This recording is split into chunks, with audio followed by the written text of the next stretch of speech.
I love to dance, so I wanted to dance. So I went in and performed at the condo, and it's like that. They let me get on and do my show because I had been dancing all my life. I first started out tap dancing in the Army. I was a real hot dancer. I was the cream of the crop on Broadway because I could do the splits, the flips, and all of that. Everybody was just amazed that I could do that, and I had the body at the time to do it.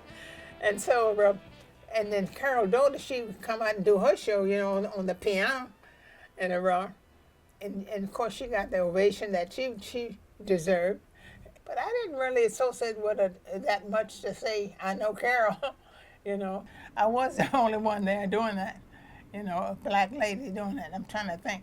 I think at the other club there was one other girl there, which was very light complexion. She could dance too. She really had to know what you're doing, and have a gimmick, something that made people stand up and look. And I would come up. I can envision me right now coming up the stairs with the soft music going, and my attire was just flowing out. I had a lot of beautiful costumes. I wonder what happened to those costumes. I really can't remember. But they're somewhere in the boxes, different places. And that was my first night there to be announced. And the way he said, "Wait a minute, girl, what is your name? What is your name?"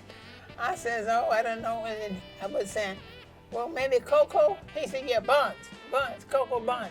All right, everybody, here we go, Coco Buns. And that's the beginning of my name. I had fun, that's all I can say. And I did my thing. I never went bottomless, and I never went topless. It gets out, In fact, my commanding officers knew about it. He calls me up and he says, "Sergeant Fields," see, I was a sergeant in the Army. He said, "You got another job?" I said, "No." He said, "Come into my office Monday. We got a meeting going on anyway." I said, "Okay, so this is Sunday night." And the only reason I'm laughing, I'm happy. I'm happy. So I went on to the meeting, and then I got up and went to the bathroom, and he started walking behind me.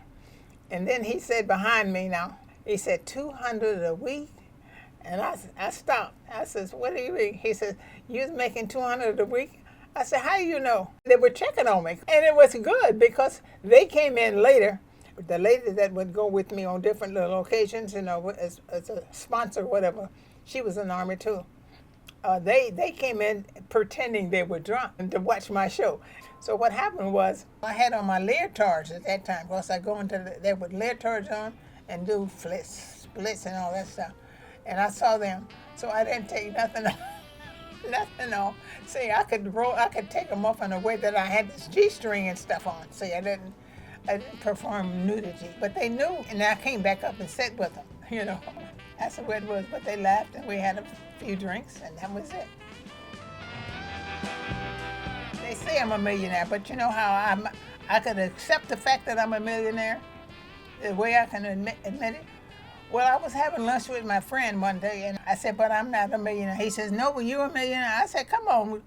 I said, "How you think I'm a millionaire?" He said, "Now," he started counting off my properties, because he's very nosy, just like an old lady. He counted all my properties and got the value. He added up to be over a couple of $1 million, And I says, "Oh, had to be God. Fix it up for me." Well, first of all, there wasn't but 3 things that I wanted in life. And that I still wanted them, but I got them all. I wanted a blue uniform. That was the first thing I really wanted, a blue uniform, because I saw 2 Caucasian ladies walking down the street in their brass and their blue, and coming from making a high school presentation.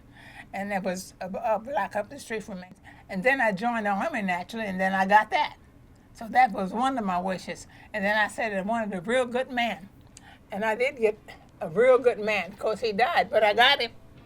And I said for the 3rd one, I just wanted hair like that. So basically, well, there you go. I got it. How did you become a millionaire? Everybody want to know that. When I was selling real estate, nobody was buying. So with that in mind, I asked my broker, I says, "Why ain't nobody buying the real estate?" And he said, "Well, see, at that time, wasn't nobody there with money. And it was always the red line that was going on. Red line is what the banks, it ain't nobody individual, it's the banks, will not give a Negro or a person of color funds enough to buy the thing with. There was no money, and they put them on the side of one part of the town would always be red lines. They, red line is what they'd call it.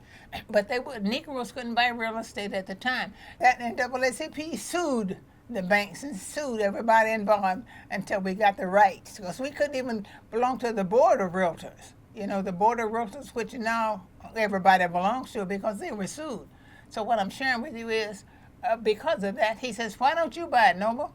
I'll give you commission down. So that's how I got 71 pieces of real estate, just by taking other people out and nobody offering. So I bought it.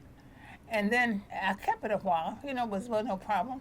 But every time I sold a piece of property, I'd put $100,000 in a bank. So based on all of these challenges and whatever happened, and you see the Negroes that have finally made it, and I'm surprised that I made it, because I didn't know about all of that. I just fell into it. Isn't it amazing that a Negro family living in poverty with 2 kids, and they grew up to be a millionaire? The daughter grew up to be a millionaire. It's amazing. I don't know what to spend it on. And I still got the money, and don't tell nobody. Anyway, I'm a happy camper behind all of that.